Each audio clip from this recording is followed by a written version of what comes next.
ជំរាបសួរបងប្អូនពុកម៉ែជាទីគោរពថ្ងៃនេះខ្ញុំមានឱសថបុរាណមួយប្រភេទដែលឲ្យឈ្មោះថាដើមកធំឱសថបុរាណនេះផងដែរពីមុនគេឲ្យឈ្មោះថាជាដើមស្ដេចកម្លាំងបាទអញ្ចឹងបងប្អូនដែលមានដើមកធំនេះនៅក្នុងផ្ទះដូចជាមានកំណប់មួយពីងអញ្ចឹងបាទព្រោះឱសថមួយប្រភេទនេះអាចយកមកព្យាបាលជំងឺបានយ៉ាងច្រើនមុខអញ្ចឹងខ្ញុំថ្ងៃនេះសូមលើកយកដើមកធំនេះមកជម្រាបជូនពុកម៉ែបងប្អូនដែលមានអាការៈ2-3មុខតែប៉ុណ្ណោះកុំឲ្យបងប្អូនពិបាកតាមឬក៏ពិបាកនឹងយល់ដើម្បីធ្វើតាមទី1បងប្អូនមានអាការៈ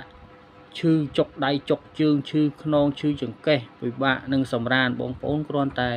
យកសន្លឹកដើមកធំនេះ3សន្លឹកទំពាឲ្យម៉ត់រួចក៏ពិសាចូលទៅ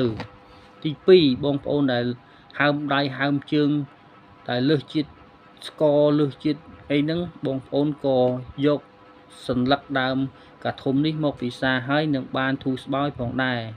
ហើយទី3បងប្អូនមានអាការៈចុកកាពះឈឺកាពះរ៉ាំរ៉ៃតែពិសាថ្នាំអ្វីមិនបានផលសោះបងប្អូនគ្រាន់តែយកសន្លឹកដើមកធំនេះ3សន្លឹកមកពិសារួចបងប្អូននឹងបានជាសះស្បើយ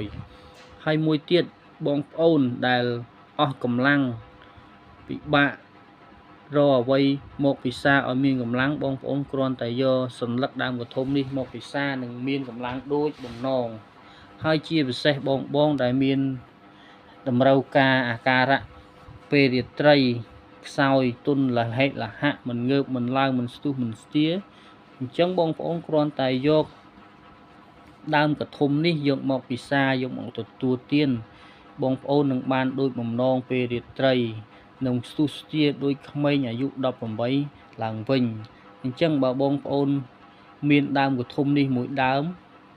បងប្អូនដូចមានកណប់មួយពីងក្នុងផ្ទះអញ្ចឹងជាពិសេសបងប្អូនដែលមានអាការៈ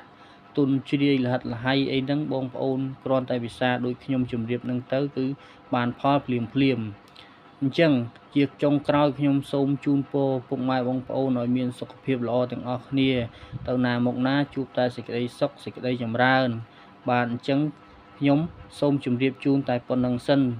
អញ្ចឹងសូមអរគុណសូមជម្រាបលាបងប្អូនអស់ទាំងអស់គ្នាបាទអរគុណច្រើន